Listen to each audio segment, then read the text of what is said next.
কেউ যদি আপনার ফেসবুক আইডি নামের নাম দেয় এবং যদি আপনার প্রোফাইল পিকচার অথবা কোনো ছবি দিয়ে কেউ ফেসবুক আইডি যদি খুলে, তাহলে আপনি সেখানে কিভাবে রিপোর্ট করে ওই আইডিটি আপনি নষ্ট করে দিবেন অথবা আপনি ফেসবুকের কাছে রিপোর্ট করবেন। তো এটা হয়তো আপনি দুই টাইপে করতে পারেন, ফেসবুক লাইট এবং ফেসবুক অফিসিয়াল অ্যাপ। যারা যেটা ব্যবহার করেন দুইটা দিকে যদি দেখিয়ে দিব আপনারা কিভাবে রিপোর্ট করবেন। তো প্রথমে যারা ফেসবুক অফিসিয়াল অ্যাপটি ব্যবহার করেন তারা চলে আসবেন আপনার যে অফিসিয়াল অ্যাপটি রয়েছে এইখানে। তো ফেসবুক অফিসিয়াল অ্যাপে চলে আসার পর আপনি কি করবেন, এখানে আপনার একটি ফেসবুক আইডি লগইন করে নেবেন। ফেসবুক আইডি লগইন করে নেওয়ার পর আপনি কি করবেন, এইখান থেকে উপরে তোমার সাথে যে সার্চ বার থাকবে আপনি এখান থেকে সার্চ বারে ক্লিক করবেন। সার্চ বারে ক্লিক করে দেওয়ার পর এখান থেকে কি করবেন, আপনার যে ফেসবুক আইডিটি মানে রিপোর্ট করবেন আপনাকে কি করতে হবে, ওই ফেসবুক আইডিটি কিন্তু এখান থেকে লিখে সার্চ কিন্তু করতে হবে। তো ফেসবুক আইডিটি লিখে সার্চ করে দেওয়ার পর আপনি কি করবেন, এখানে ওই ফেসবুক আইডির প্রোফাইলে আপনি চলে আসবেন। তো ফেসবুক আইডির প্রোফাইলে চলে আসার পরে এখানে দেখতে পাবেন এখান থেকে এই যে থ্রি ডট থাকবে এখানে আপনি এইখানে কি ক্লিক করবেন। তো এই জায়গায় ক্লিক করে দেওয়ার পরে এখানে দেখতে পাবেন আপনার সামনে এই যে একটি অপশন শো করবে রিপোর্ট প্রোফাইল নামে, আপনি কি করবেন এইখানে আবার একটি ক্লিক করবেন। তো এই জায়গায় ক্লিক করে দেওয়ার পরে এখানে দেখতে পাবেন আপনার সামনে এরকম একটা ইন্টারফেস কিন্তু এখান থেকে ওপেন হয়ে যাবে, মানে এইখান থেকে বলছে কোন বিষয় নিয়ে আপনি এটা রিপোর্ট করতে যাচ্ছেন।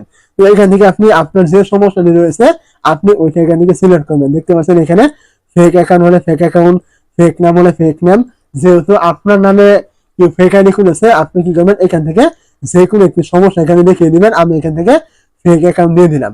তো ফেক অ্যাকাউন্ট দিয়ে দেওয়ার পরে এখান থেকে দেখতে পাবেন আপনার সামনে এই যে অপশনগুলি কিন্তু এখান থেকে চলে আসছে।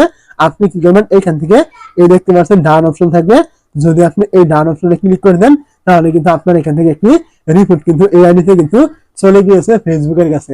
তো এখন কিন্তু ফেসবুক কিন্তু এখান থেকে একটি সিদ্ধান্ত নেবে যে আপনার এই আইডিটি তারা কি করবে। তো এখন আমরা জেনে নেব যারা ফেসবুক লাইট ব্যবহার করেন তারা কিভাবে এখানে রিপোর্ট করবেন। তো আপনি আবারও চলে আসবেন ফেসবুক লাইটে। তো ফেসবুক লাইটে চলে আসার পর আপনি কি করবেন, এখান থেকে আপনার যে আইডিটি আপনি রিপোর্ট করবেন এখান থেকে ঠিক আগের মতো এখান থেকে সার্চ বারে ক্লিক করে এখান থেকে সার্চ করে নেবেন। যেমন এখান থেকে আমি একটি ফেসবুক আইডি থেকে এখান থেকে সার্চ করে নিলাম। ফেসবুক আইডি সার্চ করে নেওয়ার পর আপনি কি করবেন, এখান থেকে ঠিক আগের মতো এই যে থ্রি ডট দেখতে পাচ্ছেন এইখানে ক্লিক করবেন। এই জায়গায় ক্লিক করে দেওয়ার পর এখান থেকে দেখতে পাবেন আপনার সামনে এরকম বেশ কিছু অপশন কিন্তু এখান থেকে শো করবে। তো এরকম অপশন শো করার পর আপনি কি করবেন, এই যে দেখতে পাচ্ছেন ফাইন্ড সাপোর্টেড রিপোর্ট, আপনি কি করবেন এইখানে ক্লিক করবেন।